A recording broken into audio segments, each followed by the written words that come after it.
Welcome to Sriram IAS Academy in this Unacademy platform. Good evening to all. My name is Laila Ignatius. I think for the past few sessions, we have discussed something regarding the Indian polity in various ways, starting from the areas of the beginning of history to till and yesterday that we have done something regarding the Public Debt Management Authority. Okay, so based on that, today I am going to conclude the entire process regarding polity as an expected area for the 2023 preliminary. Okay, so before going to whoever want to join in this Unacademy platform about in the Sriram IAS Academy, you can use this code Srirams. So based on that, you can able to get some 20% concession in that one. Okay, and as a final process of the session 2023, that we have to conclude certain areas other than the way how we have discussed certain things in the name of fundamental rights and preamble and DPSP in one segment, and directive principles of state policy, and other various ideas regarding parliament and state and panchayat raj. And apart from that, the way how we had discussed certain things regarding the concept related to the judicial process and tribunals and all in the previous session. Now I am going to continue the final session. So when I'm going to look into this final area, we're going to handle the most important perspective. That as a concept regarding electoral things and election regarding. And yesterday itself, we had discussed certain things regarding that electoral process and all. So we're going to handle this process. The necessary point is that the way how the defection as a most important problem happened since independence to till 1985 and till that time. So to cope up with this kind of idea of handling those defection, finally the Rajiv Gandhi government brought the concept like anti-defections laws. So based on that anti-defection law, the way how the 10th schedule also added into this matter, based on that particular concept, we can able to learn about the anti-defection in the following manner. We know very well the anti-defection is a kind of things will provide some kind of punishment to the people, those who are leaving from one political party to another. One thing. And the second important thing is that leaving a political party is the punishable things. But while going for the merger, that is a kind of idea by the way of joining political system with inviting, it won't come under the category of the anti-defect. And the way how the concept regarding defection from political party to discourage those kind of concept only, finally the founding fathers are the people in our parliament during 1985 decided to go for the 10th schedule, and exactly on the basis of this idea it will definitely encourage the concept, discourage the concept of leaving a political party after an election is a kind of idea, or horse trading is a kind of other related things after 1961, when first time a regional parties become a ruling party. On the basis of that, the defection as a concept also came into exist between the central government and state and regional parties. So based on that only, the concept regarding defection also become the prominent things. And while discussing about this anti-defection, the 10th schedule as a concept, the way how the related to the ideas regarding the benefits and all on the basis of the anti-defection was modified by the parliament at the time of 2002. And other than that, when you are going to look into this idea of 10th schedule in preliminary point of view, what are the other possibilities? It was inserted by the 52nd Constitutional Amendment 1985 as a part of the 10th schedule. And when I'm going to look into the concept of defection, the process are very clear. Defection is a kind of idea defined by this particular law. On the basis of that, we can able to conclude to abandon a position or association, often to join an opposing group, is a kind of idea will come under the category of anti-defection. And other than this anti-defection, the way how a person is going to involve into and will be automatically need to lose the membership inside the house. Okay, and some more things also, the way how on the basis of the personal gain, to gain some ministerial, to gain some office of profit, people will from political party to another political party. So to avoid those things also, the concept regarding the 10th schedule really helped the people. Then when I'm looking into this idea of defection, into the nature of the concept like 10th schedule, we can able to say sometime in preliminary there may be a possibility that UPSC may give 4 options and which one is wrongly matched or something like that may possibility. So the first condition, if a elected member gives up his membership of a political party voluntarily, then he will be renounced. And the second thing is that if you votes or abstain from the voting against the order a political party is going to give with the help of their whip, so against the order of whip, automatically the concept regarding anti-defection will come into force. And any independently elected members join in any political party will also come under the category of the defections.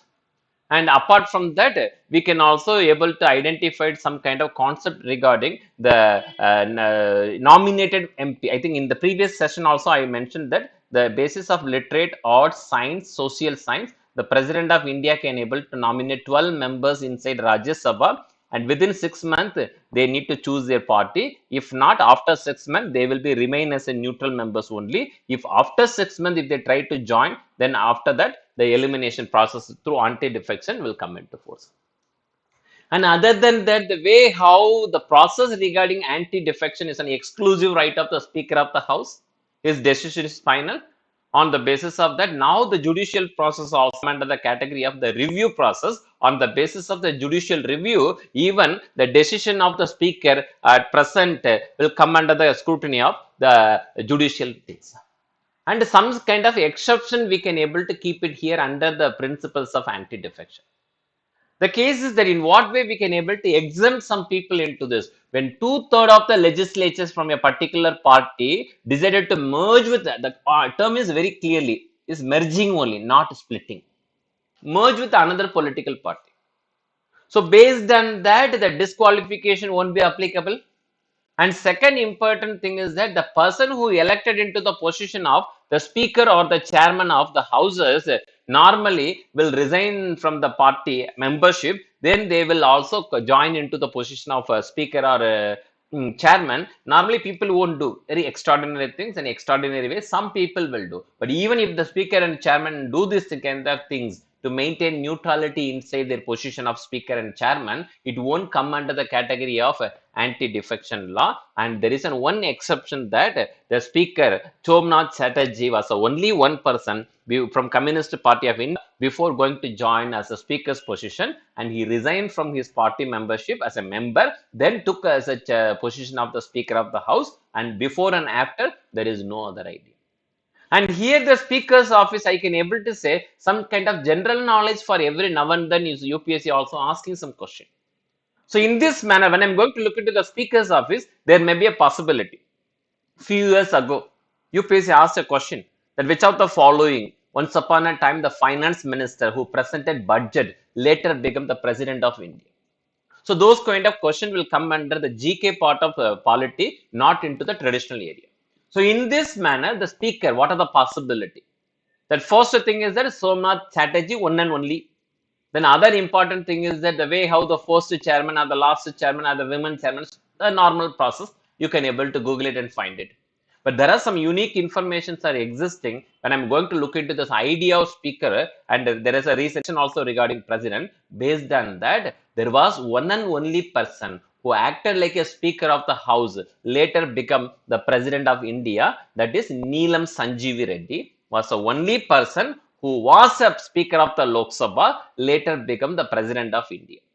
And the same concept, the speaker Neelam Sanjeevi Reddy, he was a one and only candidate from the Indian history who lost his presidential candidature with an independent candidate, and only one time an independent candidate who won the election of president during the time of Neelam Sanjeev Reddy, when he contested in that election with the support of original Congress, and Indira supported another candidate VV Giri, and VV Giri won the election of president, and that was the only time and an official candidate of a political party who lost his presidency candidate nomination with the category of an independent candidate with VV Giri. The opponent is Neelam Sanjeev Reddy.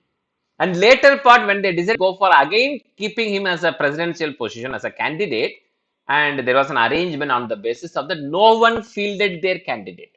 Based on that, Neelam Sanjeev Reddy, who became the only one Indian who elected into the House of President without election. Unopposed things also came into exist. In this manner, some possibility UPSC may ask some kind of questions in the coming or next or something like that.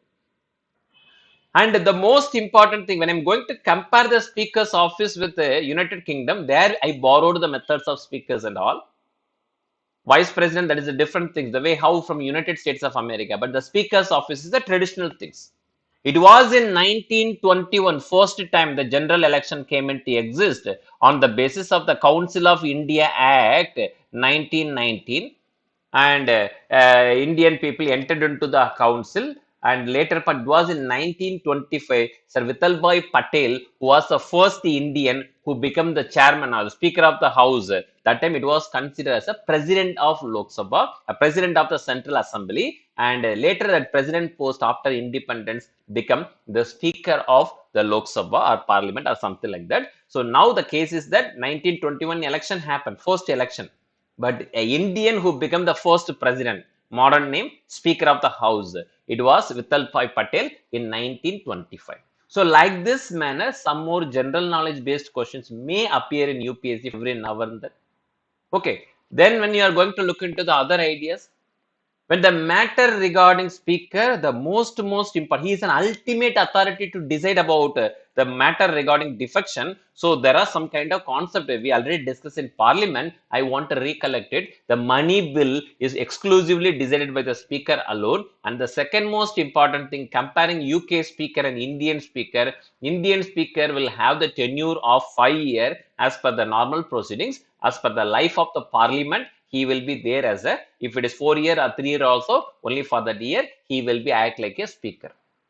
But in UK, the most important thing, once a person elected as a speaker, he will be remain till his resignation or till his death as a speaker, till the life term will be given to the speaker of United Kingdom. But in India, it is only for 5 years or the availability of the parliamentary houses. So this is an idea. And apart from this, when I'm going to look into the speaker's office, the more and more important thing in India, we have to take oath before going to take any kind of constitutional position, like president or chairman of vice president or anybody, any position. When you are going to look into, you need to take the oath and affirmation formally. But there is a position in the name of chairman and speaker of the house without taking oath ceremony. A member of parliament who will do the oath ceremony as a member of parliament alone from the pro tem speaker,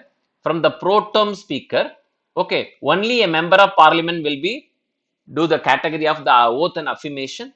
And once he took the oath and affirmation, the election will happen. He may be elected into the house as a speaker, and there is no specific oath ceremony or affirmation for the speaker's office. So without oath ceremony, the speaker will take the position of the speaker, and he already took it as a member of parliament. So speaker office, there is no separate oath ceremony like that man.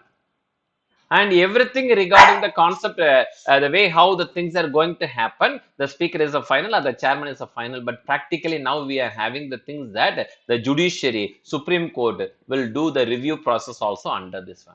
Okay, and when I'm going to look into this time framework regarding the decision related to anti-defection, in practicality, those anti-defection act never provide any kind of time framework. Keep it very careful.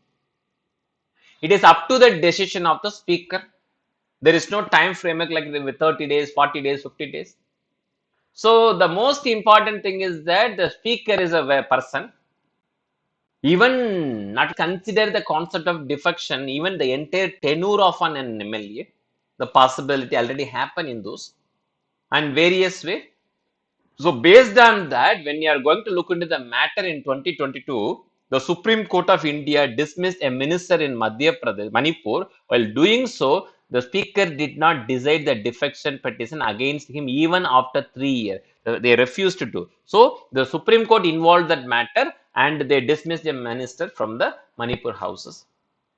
So a kind of idea while discussing about this matter now in 2021 and 2022 later part, the Supreme Court of India gave some kind of time framework that the defection petition will be decided by the speaker within 3 months. 90 days he need to take in order to discuss about and decide about the matters regarding anti-defection came last year. So there may be a possibility for this coming year in preliminary. UPSC may ask some question regarding speaker and all. And other than that, when I'm going to look into the anti-defection, So this is the kind of idea for mains point of view. It is going to be the way how it is going to help the stability inside the government, because a stable government only can able to make stable policy. In this perspective, we are talking about the necessity of anti-defection. And already I told you that initially at the time of 1985, the judicial review process won't be applicable towards the anti-defection law against the verdict of Speaker of the House. Because Speaker, already told you in the previous session, Speaker is a one within the permissible limit of the Parliament, Lok Sabha. He is the only authority who can able to interpret the constitution of the country. Outside the House, the Supreme Court of India is a final authority who can able to define the concept of the interpretation of the constitution. But within Parliament, Lok Sabha, Speaker is an ultimate authority. So in this way, in other various way, the judicial review process won't applicable against the speaker, but now everything under the category of the way how in 1992 the Supreme Court very specifically gave some kind of verdict. On the basis of that, the judicial intervention may happen. And only one thing, in 1992 they mentioned that it won't interfere in terms of judicial intervention until the presiding officer gives his order. So they use this opportunity of you giving presiding order, officer's order is a jurisdiction of the Speaker of the House. They prolonged the matter for 1 year, 2 year, 3 year, and 4 year. Even the tenure got over, they won't take any kind of confirmation. It happened in Northeast state, Karnataka, Tamil Nadu is the best example. Based on that, the last year the Supreme Court decided that now it is a condition. 90 days you can able to take it. Within 90 days you have to give a verdict at the time of the dismissal of Manipur minister last year. So anti-defection is a kind of idea is strengthening the mechanism of stability. And another important thing is that the anti-defection only brought the concept of whip as a most important personality. The whip is the one through the anti-defection law legally, statutorily recognized, and with the help of this, a member of parliament or member of legislative assembly can able to connect to their leadership of the political party with the help of whip only. So the entire communication between leadership of a political party and the members of the political party will happen through whip only. And this is the way after defection, the position of whip become a legal one inside our country like India. And there are some more ideas. A question may come into the matter of anti-defection. It was first time in 1990s around the time that Dinesh Goswami committee, which strongly recommended for the EVM machine very openly for the first time. And that committee only made some kind of matters regarding disqualification. A member giving up the membership of his political party voluntarily will come under anti-defection. Or a member voting or abstaining from voting opposed to the party direction will come under the category of anti-defection. First. And other than that, the 170th report of the Law Commission. So the Law Commission also used the word delete the exemption in case of splits and merger. First time the Law Commission recommended for it through its 170th recommendation. And all the pre-poll electoral fronts as one party under 10th schedule, because before election, after election, coalition form, before election, after election, they may change. There is no legal condition for changing side after seeing the verdict. But the defection 170th report of law commissions are clearly saying that the pre-poll electoral fronts as a one party you need to consider under 10th. So after the election, based on the result, a political party switching from one side coalition to another side coalition definitely will be nullified into the nature. Okay, and other than that, when you are going to look into this idea of political party, so to issue the whip only on critical situation or votes. Nowadays, this is applicable. Not in every circumstances the political parties are giving whip direction. So in some cases, the members also without whip direction, they can also able to take some kind of decision. It is also happening nowadays. Okay. Then the election commission itself made some kind of provision, recommendation on the basis of that the president or governor, the decision maker with respect to disqualification, not the speaker of the house, on the basis of the advice from the election commission of India. in terms of disqualification under the guidelines of RPA Act, Representation of People Act 1951. Okay, in terms of the matters regarding office of profit, a kind of idea. Now we are practicing.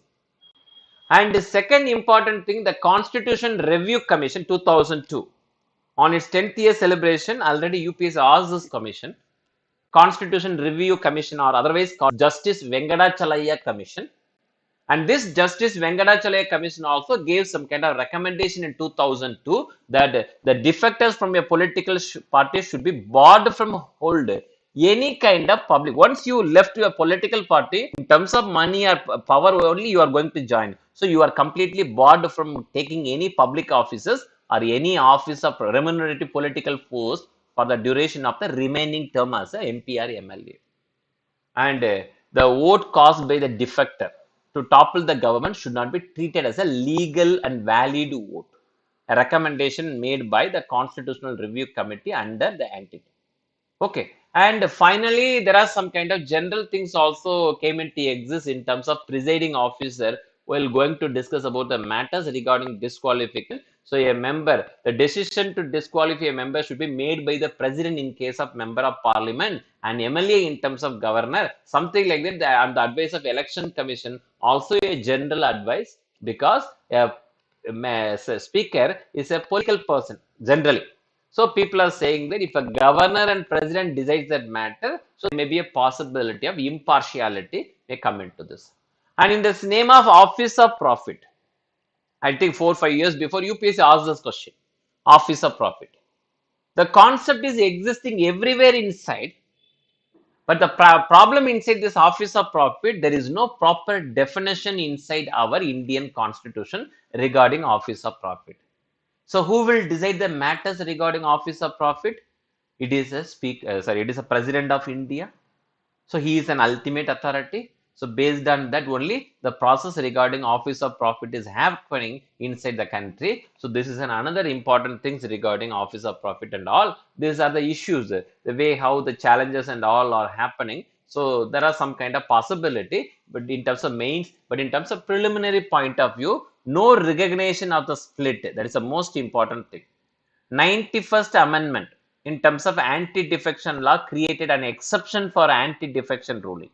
On the basis of that, it is not recognizing the splitting, but instead of that, it is recognizing the merger. So when I'm talking about UPSC point of view, there may be a possibility. Which of the following amendment is properly recognizing the concept of merger of a political party and opposing the principles of splitting of the political party? Then your answer must be not the idea what I discussed in previous slide, the 51st, it is not up to that level, but 91st constitutional amendment. You should be very, very careful when I'm going to this area. Here the things are totally different. You just see this one. The way how the concept regarding, just a second, the way how the concept regarding the principle, the position of the speaker in terms of anti-defection and law, that is totally different idea. Here the matter is that completely on the basis of 91st Constitutional Amendment Act only is discussing about the supporting the principles of merger and opposing the concept of split. So based on that, still we are practicing the same methods. Okay, and the other things are for mains examination. It will also help to handle the anti-defection in order to avoid the horse trading kind of things and all. Okay, then next when I'm going to, nowadays instead of going focusing on central government and parliament, UPSC for now and then also give importance to the state government and the chief secretaries or the governor and all. So based on that, based on this idea, when I want to look into the concept of the governor of a state, he is a constitution normally, but in mains we can able to go into elaborate the idea. But in terms of preliminary point of view, what are the importance, what are the key points regarding to the area of governor? The appointment and power of the government can be derived from part 6 of the Indian constitution, and I'm going to look into the matters regarding state and governor. So based on that, article 153 clearly saying that there shall be a governor for every state, and after the 7th constitutional amendment, The seventh constitutional amendment only made some kind of provision that it deleted the word Raj Pramukh and also gave an additional things that one person, one governor can be able to appoint it as more than two or three states, more than two or more states is a kind of idea came into exist inside our Indian constitution through the seventh constitutional amendment act. That was already asked by UPSC in one preliminary examination. So in this manner, when I'm going to see the governor under Article 155, the governor as a person will be appointed by the president by warrant and his hand and seal directly, and his capacity is the most important thing. He is acting like a constitutional head of the state on one side, a representative between central government and state government to connect the center and state to maintain the federal principle. In this way, the governor of the state is also having some kind of constitution. And the necessary point is that the exclusive nature of the appointment of president by the president warrant and hand seal, based on that, the concept of the pleasure of the president will also applicable towards the position of the government, pleasure of president. So based on that, how long the pleasure the president is having towards a governor, he will be remain as a governor, even though the constitution never recognized the term for 5 years for a governor. It is up to the pleasure of the president. A governor can be removed from 3 years also, 8 years also, 9 years, 10 years or something like that can able to. So the main idea to making the matter of federal structure inside our country. And under 157, generally we can go for some idea that age should be 35 and citizen of India and no office of profit. And when I'm going to see the terms and conditions of president, governor of the state under 156, the things are very clear, and pleasure of the president is the first condition. And he need to give a resignation directly to the president by his own hand. He can able to resign. And other important thing is that the way how the governor, on the basis of the convention, he is holding 5 years from the date generally he enter into this office, and there is no surety for that one also. And under Article 158 of the Constitution, we can able to say the conditions. The governor shall not be a member of either house of the parliament, office of profit should not. Yeah, legislative assembly also. The way how they are specified under the first schedule of the Indian Constitution. And if he is so, then before the time of his entry into the office, he need to vacate from the previous position of office of profit and enter as a governor without any office of profit. That is the most important thing. So after that he become governor also, he cannot able to hold any office of profit. But problematic thing in our country, the concept office of profit is nowhere defined in our Indian constitution. Like the way how UPSC already asked this question. And he can able to, like president of India having one house in Delhi, Rashtrapati Bhavan, and another house in Calcutta, Hyderabad, Rashtrapati Nilayam. The same way the governor can able to use all kind of amenities, the salary allowances, all kind of things under a second schedule of the Indian Constitution. And he can also allowed to go for 2 or more states, appointed as a governor of 2 or more states. But the necessary point here, the way how the allowances and other various expenditure related to governor, when he become governor of 2-3 states, so it is depend upon allocated among the states in such proportion as the president may by order determine. This is the most important thing. So you suppose if he is getting the salary of 1.25 lakhs, for example, and 2 states. So 3 lakhs or 1.5 lakh he is getting in one state, mean 3 lakhs he need to get it for 2 states, but it is not 3 lakhs. So the proportion, he is working for 2 states but not full time. So what he may be part of the time, and another state he may be work at a full time. So managing his affairs. So the president only will determine the salaries. On the basis of that, the allocation of funding, the salary for the governor will happen inside. This part not at all asked by any examination. There may be a possibility. And during his tenure, once he entered, you can't diminish the salary allowances, other privileges for the governor. And general idea under 159 of the Indian Constitution, the governor is a person can able to take oath before the Chief Justice of the High Court, or a person who is appointed by the allocated or nominated by the Chief Justice as a senior most judges available in the High Court to conduct the oath and affirmation for the governor. This is the conditions. And when I'm going to look into the power and functions, in what way the possibilities are there in preliminary executive power. So every action of the president is should be taken in the every action of the government of a whole India should be taken in the name of president. In the same manner, every action of the state government should be taken in the name of the governor. And the chief minister also shall be appointed by the governor only. On the advice of the chief minister, other ministers will be appointed. This is a normal kind.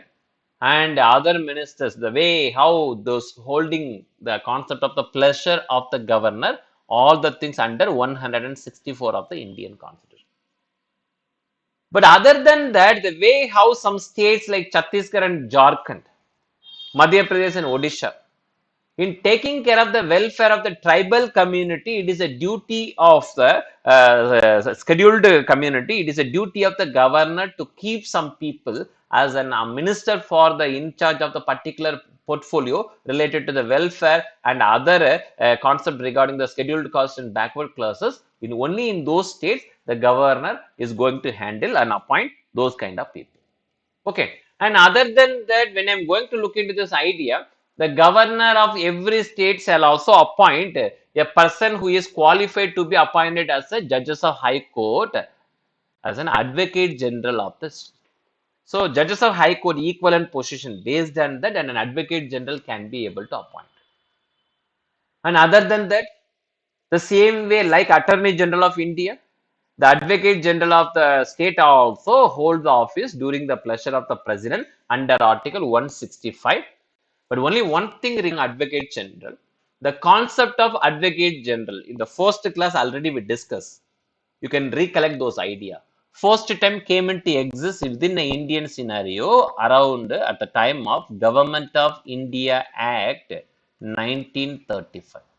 On the basis of Government of India Act 1935 only, the concept of Advocate General of the state came into exist at the central level.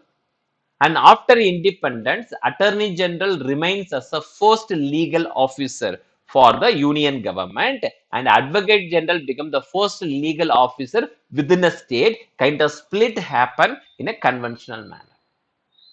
And the way how the governor can also able to appoint a state election commissioner, a kind of idea. And other than that, the way how he can able to appoint the chairman and members of the State Public Service Commission, State Election Commissioner, the chairman and members of State Public Service Commission, all in the hands of governor.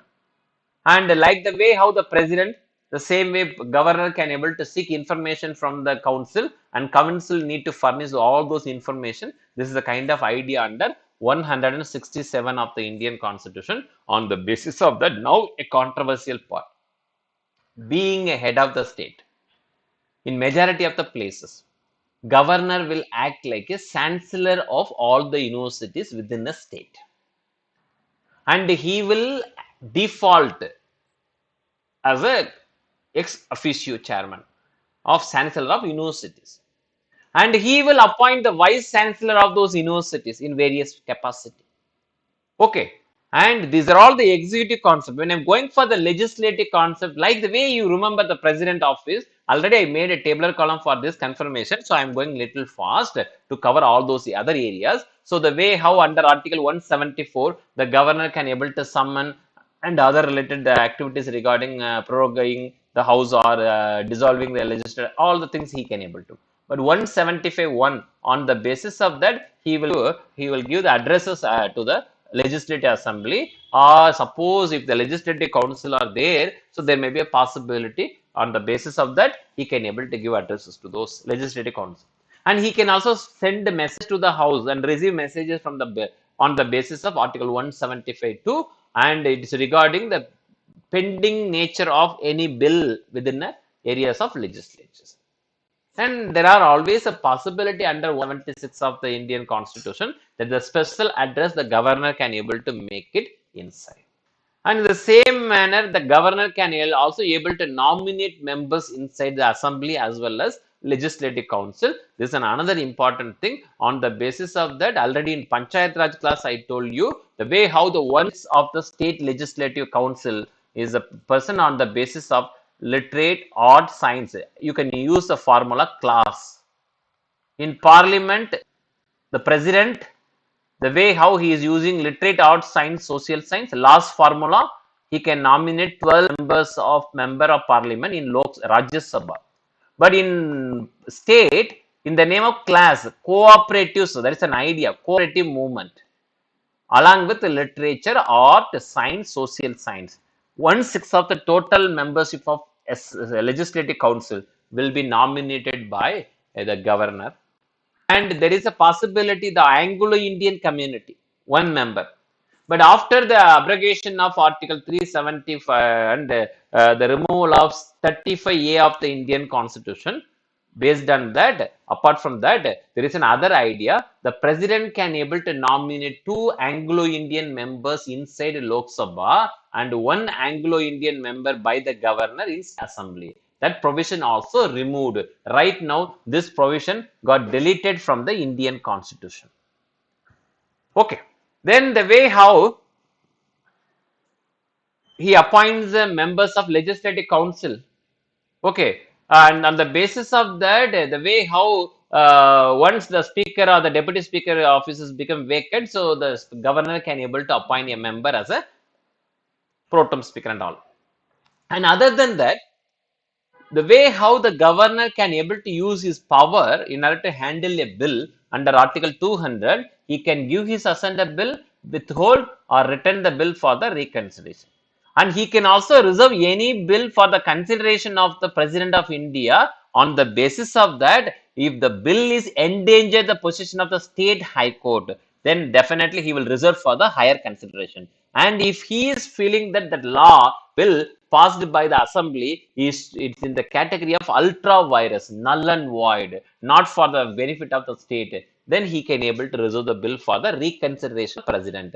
And when a bill is opposing the directive principle, he can able to, or generally the larger interest of the country, there may be a possibility, or the very sensitive matter in terms of national importance, he can able to, or compulsory acquisition of property, he can reserve the bill. In the 6 above category only, a governor can able to reserve the bill for the reconsideration of the president. Right now in Calcutta, in Gujarat, sorry, in Maharashtra, and the place like Tamil Nadu and Kerala, there are a lot of issues, even Delhi kind of places, a lot of issues are happening. So based on that, there may be a possibility UPSC may focus on this particular area of governor and lieutenant governor. So please be careful. On the basis of that, even the reason verdict and ordinance also came into exist. So UPSC may ask a difference between the lieutenant governor of Delhi and Puducherry. In what way the differences are going on. So you can Google it and find. One simple thing I can able to say, all states, governor is responsible for the general things, and the policing and public order is all come under the state list of the country, 7th schedule. So based on that, the state police will taking care of everything under the chief minister and the state government. But in the place of Delhi and Puducherry, the law and order in Delhi cases, law and order will be exclusively in the hands of the home lieutenant governor and through that home ministry and home secretary. But when I am going for Puducherry, the matter will be assigned to the concerned state chief minister itself. Like the way there are some differences are there. So you Google it and try to find in what way the Delhi lieutenant governor is having more power than the lieutenant governor of Puducherry. Both are lieutenant governor, but the Delhi governor LG is having more power than Puducherry. In what way? There may be a possibility. And the way how under Article 213, 123 the president can able to do. Under 213, the way how the governor can able to issue ordinance making power, and that ordinance making power, we borrowed it from 1861 Council of India Act. And we know very well when there is no session, then governor can able to go for ordinance. And he can also promulgate ordinance when he is satisfied the circumstances. And promulgate ordinance only on the subject on which the state legislatures can able to make laws. An ordinance has the same force effect as the matter in the state assembly. So maximum validation for an ordinance is 6 months and a 6-week period. So within 6 months and 6 weeks, the assembly need the permission from the assembly. Government need to get the permission from the assembly. Based on that, it will. And he can also withdraw the ordinance at any time. And it is completely in his discretionary power. and on the basis of that, the ordinance is has been laid before the legislative assembly, the format and all, and both the houses are assembled and reassembling of the houses. So based on that, it need to proceed further and pass it those ordinance into act. 4 month, 6 week duration. But once that 6 period got over and the government not able to pass a bill inside assembly, then automatically that ordinance need to be stopped. And another important thing is that he cannot make ordinance without the instruction of the president.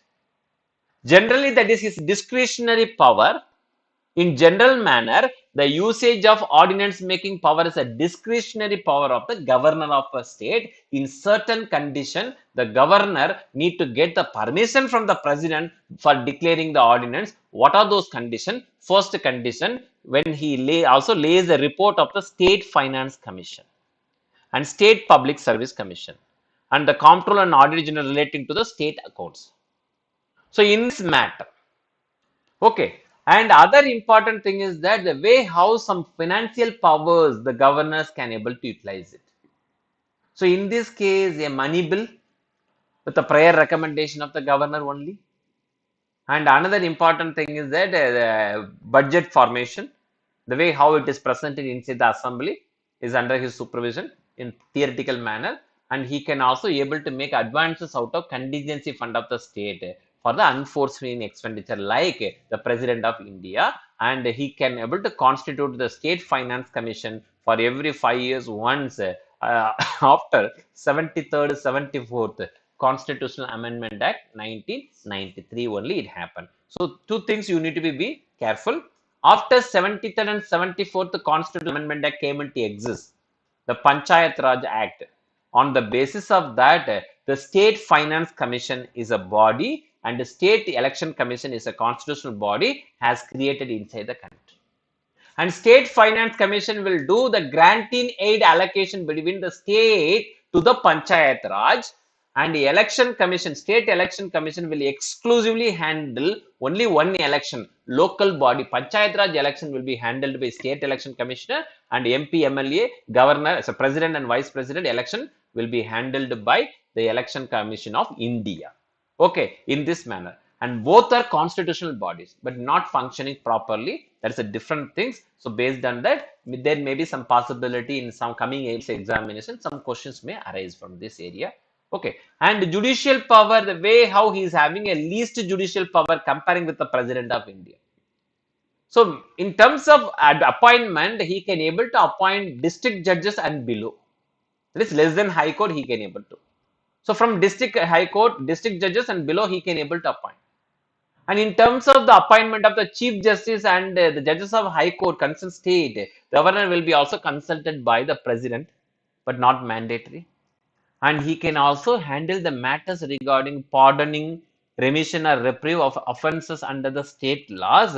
But the most important thing, he cannot able to give pardoning against the matter of death sentence. That is an exclusive right of the president of India. So the governor cannot able to pardoning the death sentences is the most important thing. And other than that, the way how in terms of the matters regarding martial court, President of India, he is a person comes into the category of President of India comes into the category of the Chief Commander of Indian Army. Based on the armed forces, based on that, the President can able to taking care of the pardoning of military court, martial court also. But Governor is an agent of central government. He is a gubernatorial one. He is a connecting, linking pin between center and state government. So based on that idea, I can able to say he can't able to handle the matters regarding martial court punishment. Emergency powers, we can able to say that the presidential rule and all on the basis of the breakdown of constitutional machinery. So there the concept like emergency power comes into force. Here the veto power of the governor in terms of ordinary bill, how the way he can able to give his assent, withhold his assent, return the bill. If the bill again given to him, then definitely this is a category, the suspensive veto. Like the way the president, second time automatically he need to. And he may reserve the bill for the consideration of the president on the sixth category already we discussed. And when the money bill comes before him, he already recommended for, so give his assent or withhold his assent or reserve the bill for the consideration of the president. But the most important thing, already he recommended for the money bill after the certification the Speaker of the House gives to him. So he cannot able to return the money bill. Governor or the president cannot able to return the money bill for the reconsideration of the houses. That condition you have to note it very carefully. Then other than that, when I am going to look into the concept of the chief ministers under Article 163, the concept like aid and advice of the governor. To give aid and advice of the governor, you need to have a council. On the basis of that, the way how the chief minister is acting like a really a chief of the ministries, on the basis of that, the chief minister can able to have some kind of power and function. So this is a kind of idea we can able to say the concept of allocating various department and ministry to various people is an exclusive power of the Prime Minister of India and the Chief Minister of the concerned state come under the portfolio allocation, and the concept of portfolio allocation we borrowed it from 1861 Government of India Act or Council of India Act. So in this manner, when I am going to look into the Council of Ministers, the governor is a position and he can able to act on the basis of the constitution through his discretionary, and the governor's discretion is final. Any matters regarding the respective of some kind of things which happen inside the legislative assembly and all are within a state, and nobody can able to question his discretionary power. And other than that, the way how the governor can able to ask some kind of information, and on the basis of related to the concept regarding the continuity and the official information or connection or the messages, the governor and council cannot be able to ask even by question by the judicial process, cannot be inquired by the judicial things. Okay. Then apart from this, when I'm going to look into the concept of the council of ministers, and other ministers are there under 164. So the chief minister is the one will be appointed by the governor, and other ministers on the advice of the chief minister can able to appoint it. Okay, one side. And apart from this, when I'm looking into the concept of the other ministers, the pleasure of the governor. So the pleasure of the governor is not a discretionary power of the governor. On the advice of the chief minister, the president can able to use the pleasure of the president. And in terms of tribal welfare and other backward community, it is a duty of the governor of Chhattisgarh, Jharkhand, Madhya Pradesh, and Odisha need to appoint a person into the category of ministers in charge. Otherwise, I can able to say where are the possibility of the fifth scheduled state, where it is a duty of the governor of the state to taking care of the welfare of the people, need to appoint somebody into the category of the welfare of the tribal ministers or backward class. And the most important thing, there are some kind of amendment happen inside. You can able to see that 164 1A. On the basis of that 164 1A, now there is a vision on the basis of that they want to fix the total members. Already I told inside a council ministers of parliament. Here also we have to, when I'm going to consider the total numbers, here the matter is that not exceed 15% of the total members of assembly. This is the case, including the chief minister. And in some cases, it should not be less than 12, including the chief minister, it should not be less than 12. But in general states, we should keep this idea that it should not be go beyond 15% of the total members of the house, including chief minister. And in some other cases, very, very less numbers are there. So there you can able to keep at least 12 ministers, including the chief ministers.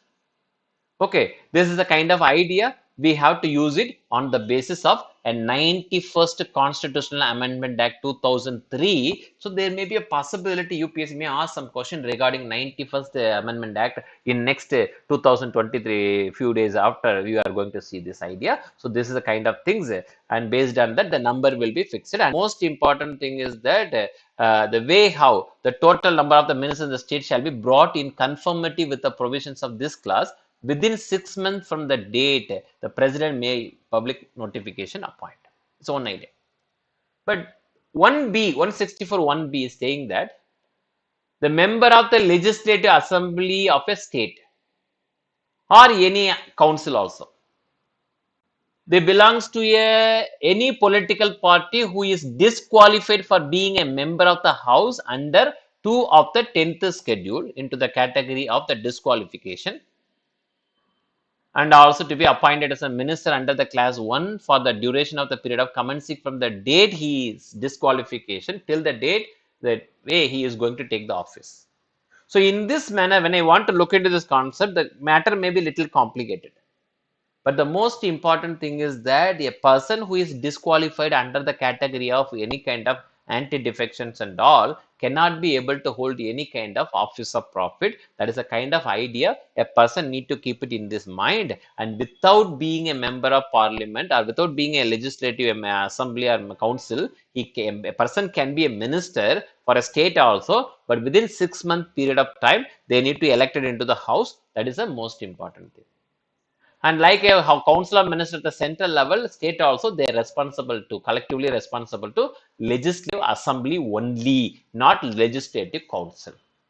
Okay, and the way how the oath and affirmation under the third schedule, minister will enter into, and then if he is not a member, then within 6 months he need to enter into, and salary allowances, all other things will be determined by the state legislative assembly as specified in the second schedule of the Indian Constitution. And when I'm going to discuss the conduct of the business of the government of the state under 166 of the Indian Constitution, the most important thing, like the way how we discuss about president, all the act will be taken in the name of president, all the action of the government at the state will taken in the name of the governor. This is a normal things already we made, so no need to complicate it much. And the entire process and business of the government is going to take in the name of the governor only, and to give aid and advices, the council of ministers are there, and based on that, the conditions of the governor will be happen inside. And when you're going to look into under article 167 regarding the duties of chief ministers, so the way how he is connecting the legislative assembly and governor's office on side, and what are the information governor asks, it is a duty of the chief minister to give the information. And the way how for now and then the chief minister will go and call on the governor to brief about the activities of his own state government. So like this manner, there is a proper methodology we can able to discuss about. And even there is a necessary, the governor also can able to give the consideration of the council of ministers regarding any matters taken by the individual minister. But the matter is not considered by the council as a whole. So governor can also ask for the reconsideration within this way. So this is a way, and generally we can able to say in mains point of view, there is one point you can remember. Sometime you can able to use the methods of the post cob. There may be a possibility UPSC may ask these kind of ideas in mains examination. The way how the prime minister and the chief minister is having some activity in the name of planning, okay, and organizing and staffing mechanism, and direction and coordination and regulation, and B for budgeting. So based on that, some kind of unique nature the chief minister as well as the prime minister is also having. If the question comes in mains, you use the postgov and try to explain about the postgov of the role of prime minister or the chief minister. So you may fetch more mark also. Okay, this is the overall idea. So when I'm going to look into this idea, the most important thing, the way how the concept regarding constitutional bodies like the concept regarding finance commission, I have to enter into finance commission. So when I want to look into this idea of finance commission, the most important thing is that the finance commission is a body comes into the category of article 280 of the Indian Constitution. Okay, and this is a kind of idea is taking care of the revenue relationship between the center and state, and mainly focusing on the concept of the granting aid, which was not defined in our Indian Constitution. That is why the constitutional body like Finance Commission is going to have a greater mileage. The granting aid is not defined in our Indian Constitution, But after 1935 Act, for the study purpose of the implementation of 1935 Act, the Ottomar-Nemer Commission was appointed by the British India, and that Ottomar-Nemer Commission only first time discuss about the concept of granting aid. Okay, so the same idea borrowed from that commission only, so not defined by the constitution at all. One side. And when I'm going to look into the finance matter, the way how it was requested by the president for maintaining the sound financial system inside our country. Based on that, the finance commission is also going to add some additional things in the name of a vertical fiscal imbalances and horizontal fiscal imbalances in order to manage the entire process of financial activities and granting aid to be decided. For that purpose, the finance commission. But when I'm going to discuss what is the vertical fiscal imbalances, a question may come in preliminary. A deficit faced by the state government vis-a-vis surplus experience. When I'm going to look into the center-state relation, that state government is facing deficit, central government is having surplus in terms of the relationship between center-state financial relationship. So that difference between the surplus and the deficit into the vertical nature will come under the vertical fiscal imbalances between center and the state. State will face deficit, center will have surplus. Vertical fiscal imbalances. But when I am going to look into the matter among the states, between the state, intra and interstate, the imbalances will happen in terms of the revenue and expenditure among the states, and these imbalances on the basis of the sources from the Indian Constitution, from the Finance Commission, or the extra constitutional activities like Planning Commission and Niti Aayog and all. So based on that, there may be a transfer of funding mechanism from the center and state will came into exist. So this is the kind of idea, the fiscal imbalances among the state or within a state, on the basis of that, the horizontal fiscal imbalances need to be calculated. And the Finance Commission is a constitutional body under 280, and Niti Aayog is an extra constitutional body. After the abolition of Planning Commission, now the things came into exist. Niti Aayog is a think tank, is an advisory body. On the basis of that, it can able to provide information to the state. It is up to the state to decide about the matter. So based on this provision, when I am going to look into the areas of Article 280 of the Indian Constitution. So Article 280 of the Indian Constitution is clearly saying that the concept of Finance Commission for every year once, the president will appoint. But the most important part is that this idea is going to strengthen the center-state relationship, but there is no qualification for being a members of Finance Commission mentioned in our Constitution. So generally the experienced person in government expenditure and other things can be appointed as the members of this commission. And it is an up to the power of the parliament by the law able to discuss about the qualification methods of selection regarding the finance commission and all. Common process. So based on that only, the Finance Act 1951 gave some kind of, you should be very careful. Now generally we will say that this is the qualification of being a judge's special knowledge and all. That's not given by the constitution under 280. Constitution very clearly said that under 280 of the constitution up to the president, parliament, okay, not the constitution.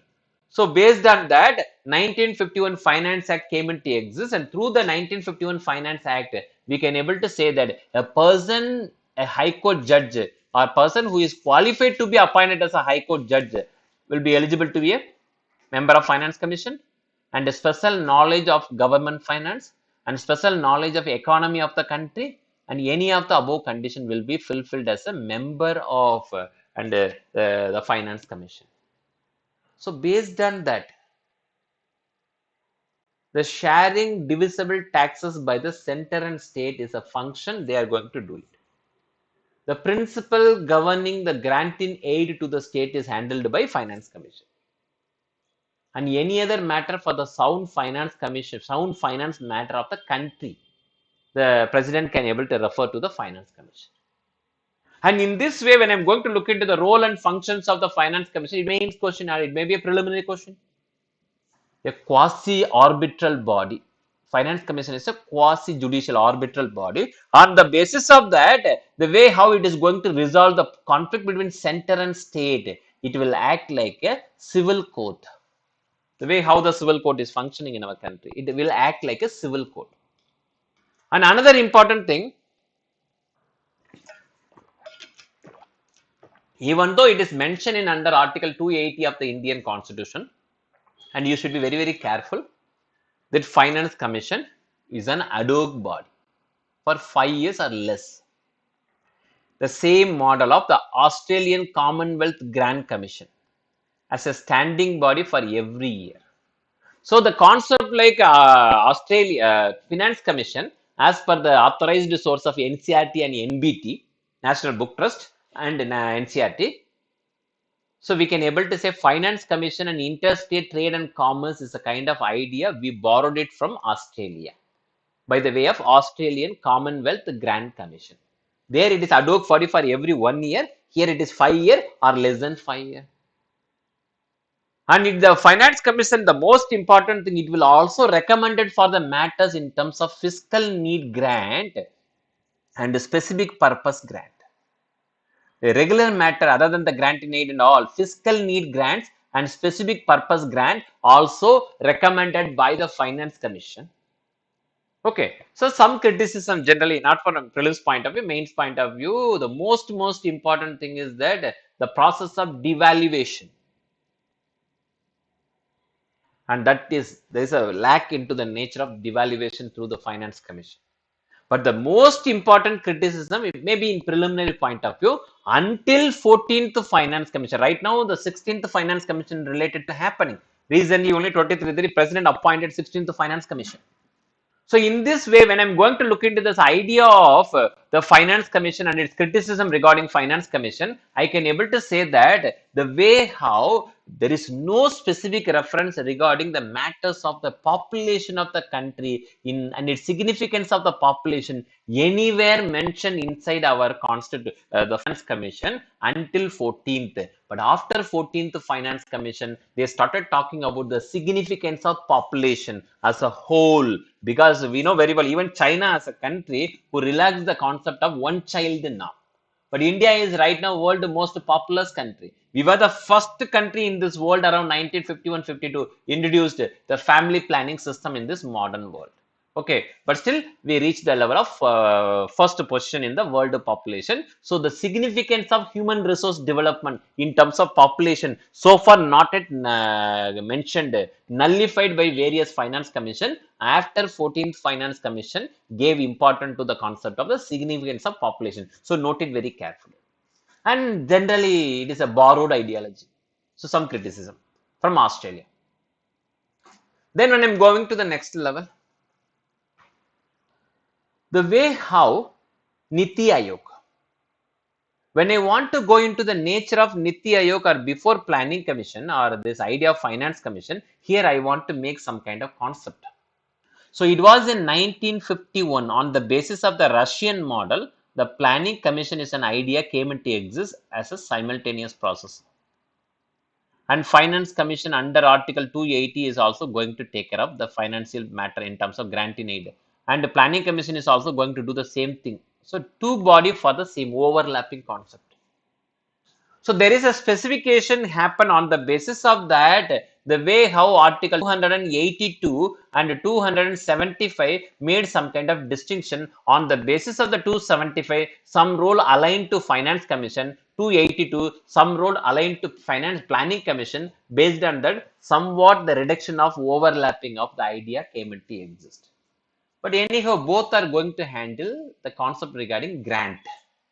So to overcome this particular conflicting nature, it was in 1959, the Nehru government decided to split the matter of expenditure into two ways. One is the planned expenditure, another one is the non-planned expenditure. Planned expenditure, another is non-planned expenditure. So the planned expenditure will be managed by Planning Commission, planned expenditure will be managed by Planning Commission and non-planned things will be handled by Finance Commission. Based on this idea, they separated the concept of expenditure to avoid overlapping concept between planning commission and the finance commission. But it was in 2016 later the government decided. They had decided that the planning model, the planning commission is a kind of idea. India borrowed it from the place like United States of Soviet Russia. So the Lenin was the one who realized the concept of planning models, and Stalin as the first president of USSR introduced the idea of planning model and planning commissions. And Nehru was the one who borrowed the ideas of planning commission, and Modi was the one who completely abolished the concept of planning commission. Based on that, the concept Lenin initiated, Stalin introduced, Nehru borrowed those ideology of planning commission, and Modi abolished the idea of planning commission. In this manner, the things happen inside our country. And when I'm going to look into this idea of expenditure and planned expenditure is a conflicting scenario because in 2016, government decided to eliminate the process of planning commission, enforce the idea of finance commission alone, and there is an alternative body in the name of NITI came into exist, and this NITI is not an extra constitutional body. If you want to say very clearly, it is neither a constitutional body nor a statutory body nor an extra constitutional body, but it is a body on the basis of think tank structure, advisory body. So it can able to give some kind of advices to the people on the basis of the philosophy and doctrine of evidence, information, methodology. On the basis of the doctrine of evidence, information, methodology, Niti Aayog will provide information to the people, and it is up to the people to decide about this matter. So based on that, Niti Aayog is functioning. So abolition of planning commission in 2016 came into exist. Based on that, the government decided to go for some kind of method. Now no usage of planned expenditure and non-planned expenditure. So 17 onwards, the expenditure plan part of the planned and the non-planned expenditure completely merged together, and 17 onwards, again it will become expenditure alone only. So that is another important thing. Again in 2017 onwards, the expenditure from 51 to 59 it was expenditure part only, and 59 to 2016 it was planned expenditure and non-planned expenditure, and after 2017 again it merged together and expenditure part came into exist. And the second important idea in 2017 the government decided to go for to manage this financial related process. They identified the main problem inside the planning methods is completely on the basis of the concept of vote on account. The vote on account is an idea. Vote on account. So based on this vote on account, advance need to given to the member of parliament, people in government. 1/6 of the money you have to give as an advance before the formation, before the passage of appropriation bill.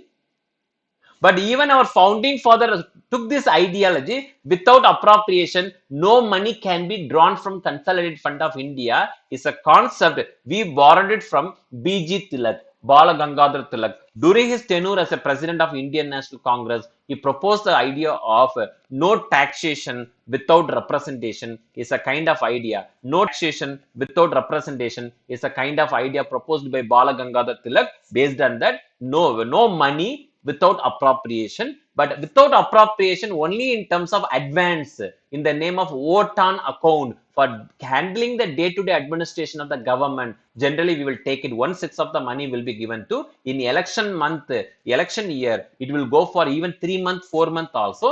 To avoid those things, the government decided to prepone every activities of the budget. So it was previously the last working day of February or first March working day, something like that will come. But now the budget presentation moved from last working day to the 1st of February is a concept right now we are practicing. 1st of February.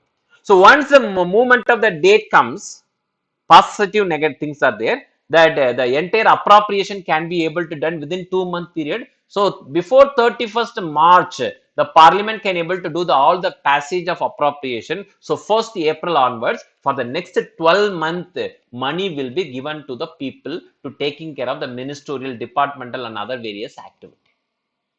So it is a kind of idea, avoiding. And this idea of taking care of the vote on account in different manner, by the way, through appropriation alone, we will give all the money to the government expenditure. Is a kind of idea will taking care of the unnecessary procedure of vote on account. And second most important thing, it will also give some kind of additional information in the name of the March rush. Generally will happen at the end of March. The March rush is a kind of idea. People, ministry people will try to spend what are the money remaining in their hands before budget. If I'm returning the money, it will come back. It won't come back. So March rush, they will spend unnecessarily. So they are only spending so far till 2016 for 10-month expenditure, not 12-month completely. But fund will be allocated for 12-month, but they have to spend it within 10 months. So that provision also now all 12-month availability of funding will be there. They can easily handle this idea. So the preponing of the budget date from the last working day to first working day is having this much important as a most important idea. And other important thing is that in 2016-17, government also made another important concept in the name of, I can able to say that the budget is a kind of concept came into existence since 1860, I can able to say during Lord Canning. During Lord Canning. From the time onwards, we are using the idea of Lord. And it was happen until 1921, the same process, general budget for the whole India, but on the basis of Awkworth Committee recommendation, maybe a preliminary point, Awkworth Committee recommendation, first time in 1924, the concept regarding general budget on one side and railway budget on other side came into exist. Railway budget on other side came into exist after 1924. And it continued till 2016. And after 2016, the government decided to merge the railway budget and general budget. Okay, that process also came into to avoid so many unnecessary things, kind of things. That is a separate idea. There may be a possibility, a question may come into this area. So in this background, when I'm going to look into this idea of Niti Aayog, the planning commission, almost similar like that, government decided to go for the formation of Niti Aayog, but neither it is a constitution nor a statutory, simply a think tank, headship of the prime minister, and almost the structure also similar to the planning commission only. But the most important thing, planning commission really enjoy the power to allocate funds to the central ministries and state government. But in here, that will undermine the constitutional position like chief minister of a state. A people elected chief minister of a state need to come to planning commission, beg before the planning commission, run from post to pillar of every central ministries is a thing completely eliminated into the ideas of Niti Aayog. Niti Aayog is a think tank advisory body. They will suggest policy matter only. They won't handle money related things. Now all the money related things in the name of granting aid through constitutional body like planning finance commission, it will given to the concerned state and all concerned ministries and all. Based on that, you don't need to worry about anything regarding the central funding and all.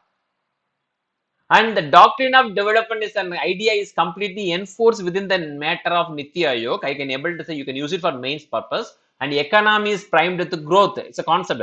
Growth promotes all-round development. Development is nothing but employment generating. Once employment generated, it will induces the idea of skill. Once skill synchronized with the production, then that production is a benchmark for quality. Based on that, global standards we can able to meet. On the basis of meeting global standard, we can drive to prosperity. Prosperity means welfare of all. That is an objective of the constitution of our country.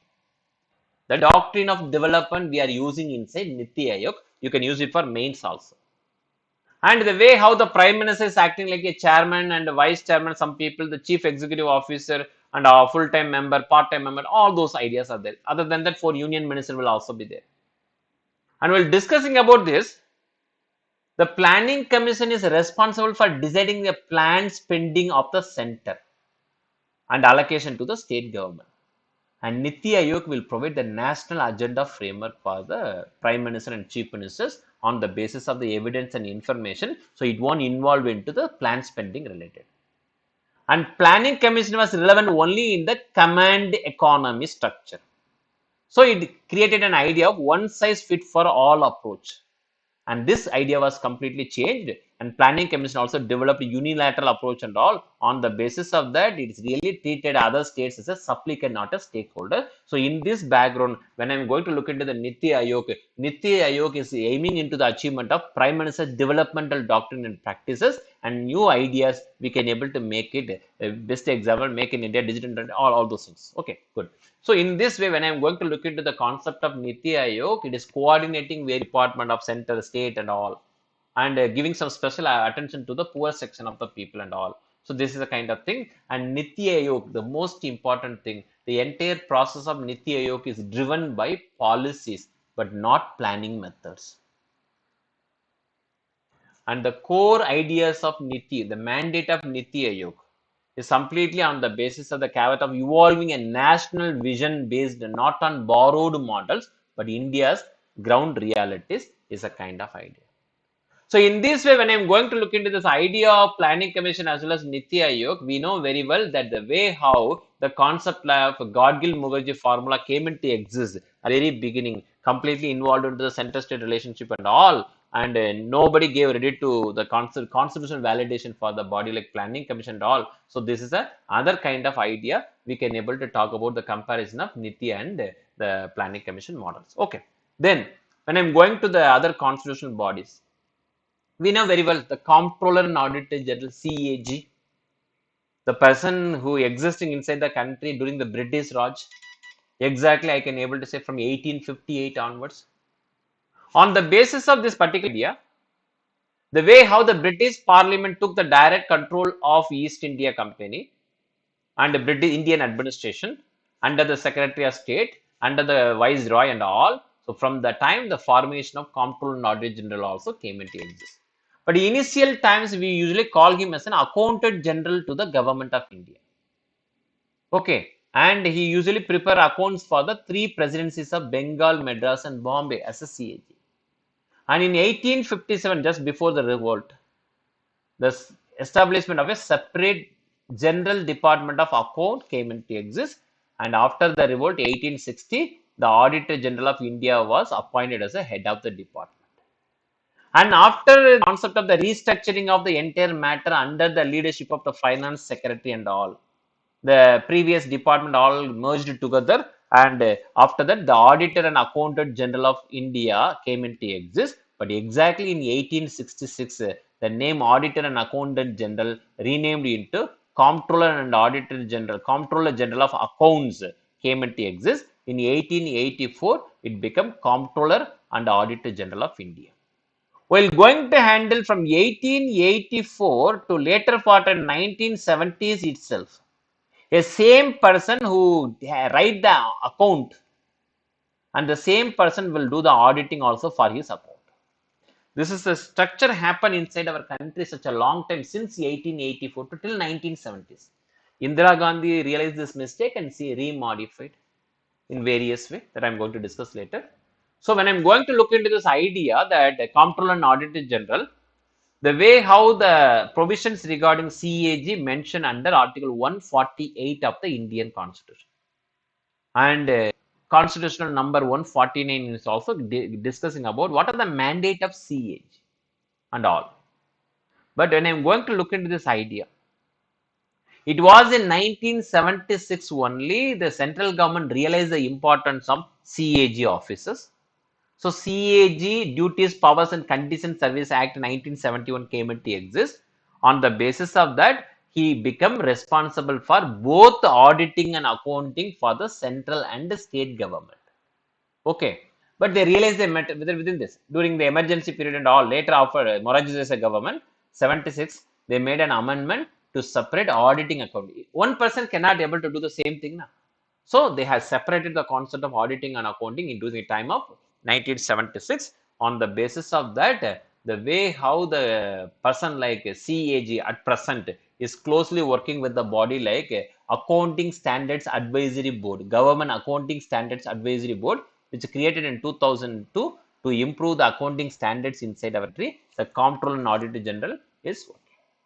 So in this way, when I want to take care of the ideas of CAG through the constitutional means, the way how the Comptroller and Auditor General by the President will be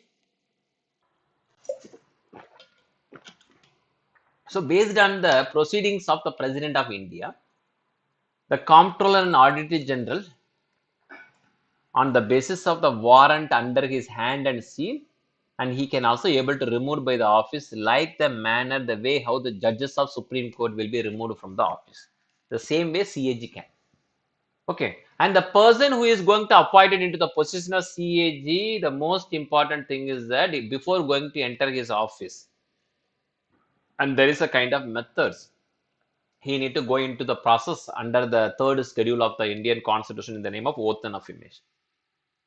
And anything regarding the salary allowances and other privileges and all regarding the Comptroller and Auditor General may be determined by the Parliament by law, not Constitution. Salary, other conditions, CAG shall be determined by the Parliament by law.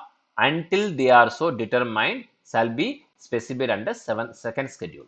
Okay, and once he appointed, the most important thing, neither the salary of the CAG nor his right in respect of the leave or absence, pension, age, retirement shall be valid. The Parliament cannot able to alter the concept of salary and allowances and pension for the CAG. And other important thing is that the CAG shall not be eligible for the further office, either under the government or the state. Office of profit he cannot able to get once he retired from the office of the CAG, Comptroller and Auditor General. And I can able to say the way how Article 149 and 150 and 151 can able to talk about the duties, powers and functions of and 150 is talking about accounts and unit, that I will discuss separately at the later part. So based on that, the CAG can also able to create the reports related to the accounts of union government.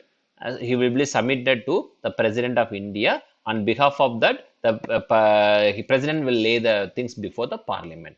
And reports of the CAG relating to the accounts of a state also shall be submitted to the governor of the state, and who on behalf of that he will lay it before the state assembly under 151 of the Indian Constitution. One side.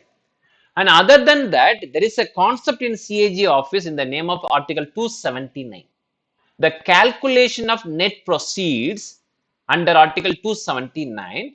Here the net proceeds mean in relation to any tax or duty, the proceeds thereof reduced by the cost of the collection, and for the purpose of those provision, the net proceeds of any tax or duty or any part of any tax or duty or attributable to any area shall be ascertained and certified by the CAG, whose certification shall be final. The net proceeds, we can able to say the way how the expenditure part and revenue part, in terms of the way how the taxes and duties proposed by and handled and collected by the state and central government. On the basis of that, the certification is very necessary in order to calculate the net proceeds. With the certification of the CAG only under 279, you can able to proceed with an ideology. Once the CAG is certified, this process of net proceeds, that is final. No one can able to argue into this. And other than that, there are some additional things. These are the part not yet asked by UPSC in preliminary. So there may be a possibility. Normal things you might be studied in Lakshmikant or DD Basu or NBTS kind of things. The sixth scheduled, we can able to say ATMM state in short term, ATMM state. Assam, Meghalaya, Tripura, Mizoram. So here to handle the tribal administration, the accounts of district council or the regional council, the way how the CAG with the approval of the president prescribed. And the CAG shall also cause the accounts of the district and regional council to be audited in such a manner he may think fit, and the reports of the CAG relating to these accounts of district and regional shall be submitted to the governor, who will submit it before the particular council, like the Tripura, Meghalaya, Mizoram and Assam. The district council and regional councils are there. So based on that, you have to make.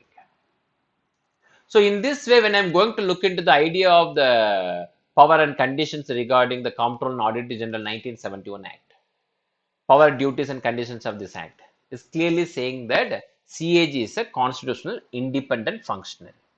He is exclusively independent from the Parliament and the executives. So while doing so, he is responsible for audit of every ministries and department of the government of India and the state government, and also audit the central and state government public sector undertakings and other autonomous bodies and other authorities and finance from the government funds and audit receipts of union and state. And if president asks other than these provisions, he can also able to taking care of the auditing of various other mechanism, like the way the president constitutionally the audit of the accounts of the stores and stock throughout the country. The audit of companies and corporation belongs to the government of India, and he is also responsible for the compilation of the state accounts and authorization of pensionary benefit to the selected categories of employees, maintaining of provident fund accounts of the state government employees. Most of the states, not every state, most of the states. And the audit and accounts functions are carried out by, there is a separate idea in the name of Indian Auditing and Accounts Department, IAAD, and those body will function as a cadre management for the comptroller and auditor general. He is a cadre manager for the auditing and accounting department of the government of India. Okay, this is a common scenario. Then apart from this, there is a position also created under Article 150 of the Indian Constitution after 1974. I already told you till 1976, this was the process. The person who is writing his account will do the auditing for the same. So India decided to go for a separate person for accounting and separate person for auditing. So under 150 of the Indian Constitution only, they have created Controller General of Accounts, and this department will come under the Ministry of Finance under Department of Expenditure.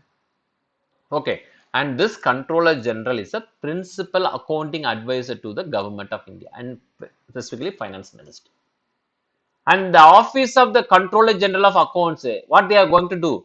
The monthly and annual analysis of the expenditure, the revenues and borrowings of the various fiscal indicators, and apart from this, under 150, the annual appropriation accounts for civil matters, not defense, and union finance accounts are submitted before the parliament on the advice of the CAG will be properly manipulated with the help of this Controller General of Accounts only.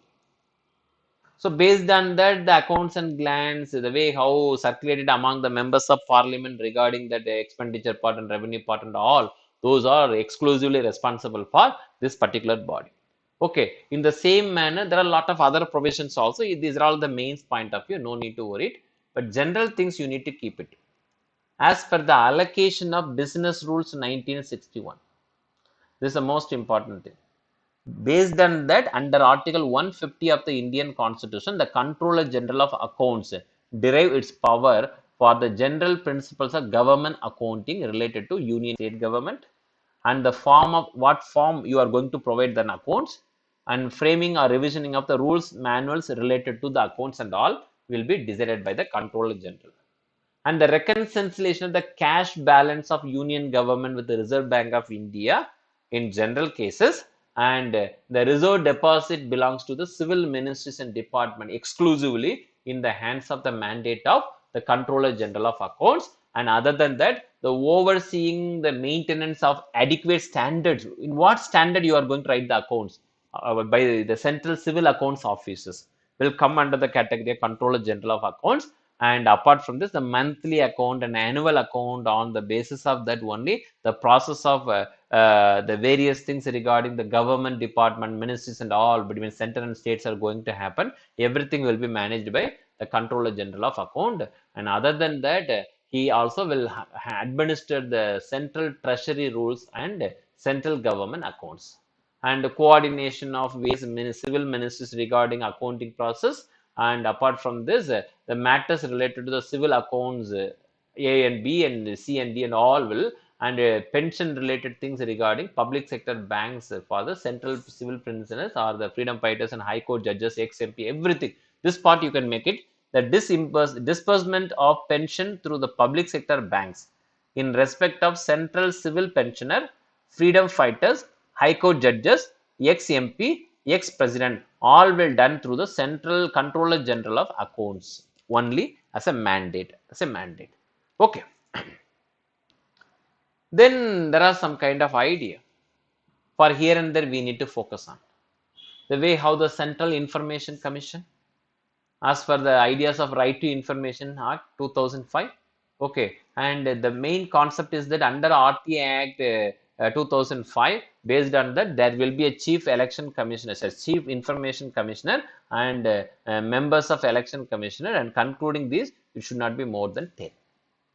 And when I'm going to look into the eligibility criteria, the president will appoint the committee. On the basis of the committee consists of the Prime Minister as a chairperson and LOP of the Lok Sabha and Union Cabinet Minister to be nominated by the Prime Minister for the purpose. Okay, so all these three people can able to recommend it for the creation of the Central Information Commissioner and members.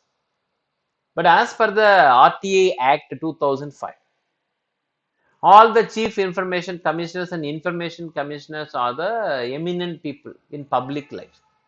There is no other conditions. Eminent people in public life with the knowledge and experience in law, science and technology, social service, management, journalism, mass media, and administration of the governance. Anything may come into the category of Central Information Commission. And they should not hold any office of profit as a member of parliament or a member of legislative assembly or any kind of office of profit they should not hold. And they can able to hold office for the 5 years from the date of the entry of their, and also they shall be eligible for the reappointment. The Chief Information Commissioner tenure is for 5 years and he is not eligible for the reappointment. And the salaries and other things related to the Chief Information Commissioner is almost equivalent to the Election Commission of India. So in terms of salary and allowances, the Chief Information Commissioner is equivalent to the Chief Election Commissioner. And other information commissioners can able to hold office for 5 years. Okay, and once he enter into this office, shall not be eligible for the reappointment of the Information Commission as a general, and Chief Information Commissioner and Information Commissioner hold office the prescribed by the central government or until they attain the age of 65. This is the category 5 or 65 is the category. Okay, so once this Chief Information Commissioner vacated his office, the possibility is that through RTA Act, they are eligible for the appointment of Chief Election Commissioner. You are you are an Information Commissioner. Now, after the retirement, you are now eligible for the Chief Election Commissioner. This is the way the possibility.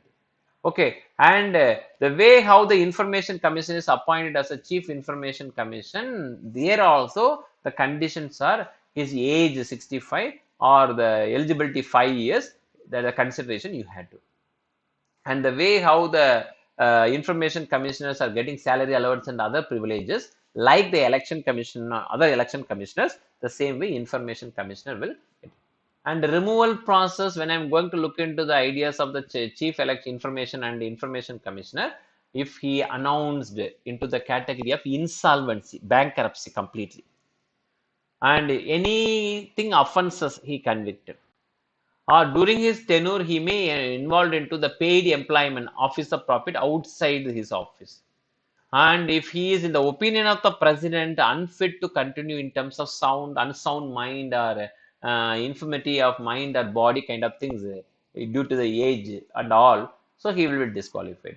And other things, that any kind of financial interest which is going to prejudice his position as an information commissioner, if it is proved, then he will be removed from the offices.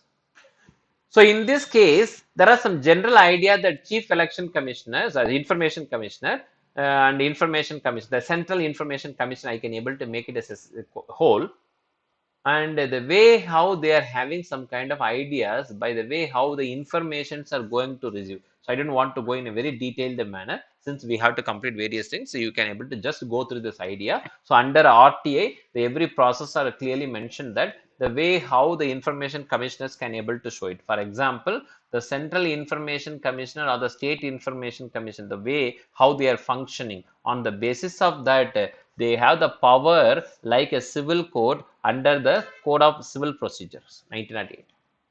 In terms of the summoning a person, there he is having the civil court authority, or a discovery and inspection of any document or evidence he can able to receive as an affidavit, or any kind of public records or copy they are going to from any court, and summoning the examination of the witness and document, or any other matter as prescribed by the rules and regulations of this act, based on that they may act like a civil court and all.